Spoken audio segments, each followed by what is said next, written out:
കുട്ടികൾ എപ്പോഴും കറക്റ്റ് ചെയ്യപ്പെടേണ്ടുന്നത് ഒരു 2 വയസ്സിനും 4 വയസ്സിനും ഇടയിലുള്ള ഒരു പ്രായം. ഇപ്പൊ 2 വയസ്സ് വരെയുള്ള പ്രായത്തിൽ നമുക്ക് അവരുടെ ആവശ്യങ്ങളൊക്കെ മീറ്റ് ചെയ്ത് കൊടുക്കുക. കാരണം അവർ വളരെ വൾണറബിൾ ആണ്. അവർക്ക് പ്രോപ്പറായിട്ട് മൂവ് ചെയ്യാൻ പറ്റില്ല, പ്രോപ്പറായിട്ട് സംസാരിക്കാൻ പറ്റില്ല, എല്ലാ കാര്യങ്ങളും എക്സ്പ്രസ് ചെയ്യാൻ പറ്റില്ല. അപ്പോൾ ആ സമയത്ത് നമുക്ക് അവരുടെ ഇമോഷൻസ് നമ്മൾ അവരുടെ പോയിന്റിൽ നിന്നുകൊണ്ട് തന്നെ അഡ്രസ്സ് ചെയ്യുന്നത് നല്ലതാണ്. പക്ഷെ ഒരു 2 വയസ്സ് മുതൽ 4 വയസ്സ് വരെയുള്ള സമയം എന്ന് വെച്ചാൽ വളരെ ക്രൂഷ്യലാണ്.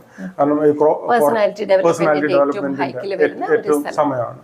അപ്പൊ ആ സമയത്ത് നമ്മൾ കുറച്ച് ഡിസിപ്ലിനറി ആയിട്ട് കുട്ടികളെ വളർത്തിക്കൊണ്ട് വന്നാൽ മാത്രമാണ് എൻ്റെ ഒരു അഭിപ്രായം. പ്രത്യേകിച്ച് ട്രഡീഷണൽ പാരന്റിങ് ഞാൻ മനസ്സിലാക്കിയെടുത്തോളം കംപ്ലീറ്റ്ലി ഒരു അതോറിറ്റേറിയൻ ലെവലിൽ മാത്രമല്ല ആക്ച്വലി. കാരണം ഒരു യൂസ്ഫുൾ ആണ് some way of looking at it. ഉദാഹരണം പറയുകയാണെങ്കിൽ ഇപ്പോൾ ഒരു ട്രഡീഷണൽ പാരന്റിങ്ങിനകത്തുള്ള 1-2 കാര്യങ്ങൾ: 1 ഹൈറാർക്കി, 2 റൂൾസ്, 3 പണിഷ്മെന്റ്, അതുപോലെ തന്നെ